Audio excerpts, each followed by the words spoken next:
Ada gambaran saya dulu supaya teman-teman paham apa itu rezeki atau seperti apa sih rezeki itu. Kalau gambaran saya, rezeki itu seperti sebuah pohon. Pohon ini teman-teman sekalian ada buah yang berjatuhan dan ada buah yang bergelantungan. Buah yang berjatuhan dan bergelantungan, siapa saja boleh mengambilnya. Beriman atau kafir, semua bisa dapat. Makanya jangan heran kok ada orang kafir sembah berhala atau mungkin ngaku Tuhan punya anak dan seterusnya, tapi masih hidup, punya rumah mewah, makan segala apa yang dia mau. Dah iya. Karena rezeki itu Allah siapkan untuk semua makhluk, nggak terkecuali. Kalau orang kafir tiba-tiba Allah nggak kasih rezeki, maka nggak ada orang kafir nantinya. Emang Allah SWT menciptakan ya, semua itu untuk menguji mereka, melihat mereka mau menggunakan nggak potensi-potensi dalam diri mereka untuk beriman kepada Allah Subhanahu Wa Taala. Buah yang berjatuhan teman-teman sekalian, semua orang berusaha tidak berusaha akan dapat itu. Seperti misal segelas air ini, saya nggak pernah minta sama teman-teman panitia untuk disiapin, tapi disiapin buat saya. Kapan saya ambil pipetnya, kemudian saya lubangin, saya minum, maka ini jadi rezeki saya. Ini namanya rezeki mutlak.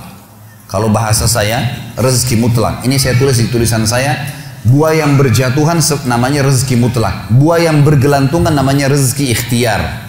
Ini hanya untuk mudah difahamin saja ya. Ini konsep yang saya tulis sendiri sebenarnya untuk memahaminya.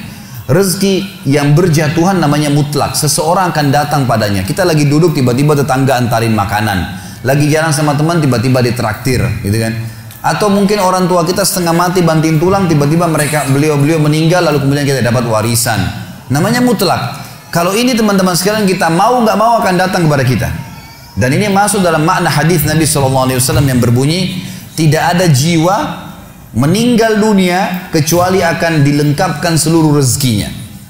Ini maknanya. Karena ada hadis yang berbunyi begitu ya. Tidak ada jiwa yang meninggal dunia kecuali seluruh rezekinya akan diberikan kepadanya. Yang dimaksud adalah rezeki yang berjatuhan tadi.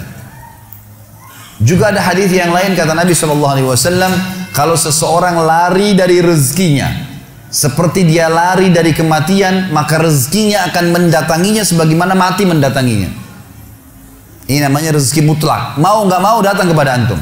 Jadi kan, pasti datang. Ini kafir atau beriman. Tinggal yang kedua teman-teman, rezeki ikhtiar. Rezeki yang ada, buah tadi yang ada di atas pohon. Untuk mengambilnya kita butuh tangga. Kita butuh tangga. Fasilitasnya. Fasilitas ini teman-teman sekalian, tangga ini adalah ilmu. Adalah ilmu.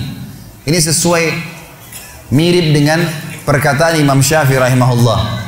Siapa yang ingin dunia, dia harus punya ilmunya. Siapa yang ingin akhirat, dia harus punya ilmunya. Siapa yang punya dua-dua, mau dua-dua dunia akhirat, dia juga harus punya ilmunya. Memang ilmu itu tangganya. Jadi siapapun yang punya ilmunya, dia pelajari bisnis tertentu misalnya.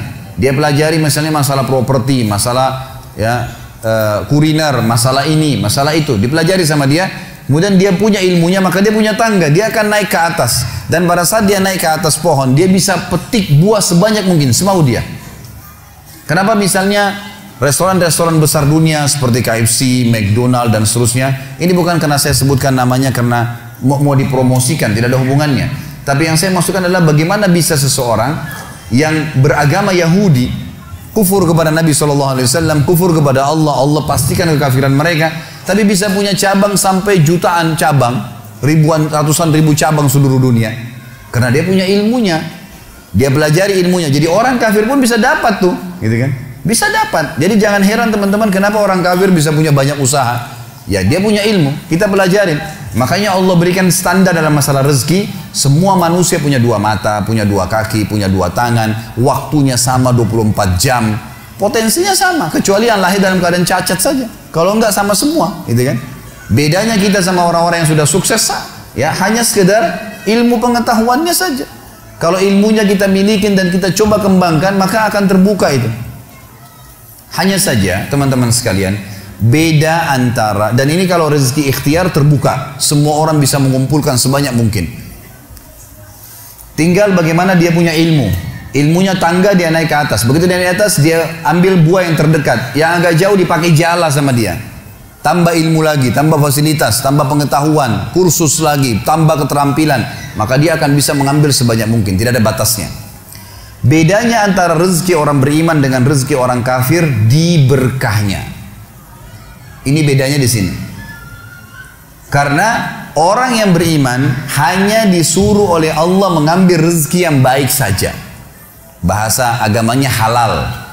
Halal itu maksudnya yang dibolehkan oleh Allah dan ikut dengan thayyib, berkualitas. Jadi yang berjatuhan pun datang kepada kita makanan, ternyata tetangga berikan kepada kita dari uang haram misalnya, dari hasil zina, kita berhak untuk menolaknya. Sudah datang kepada kita, kita berhak menolaknya. Karena kita tahu ini nggak baik.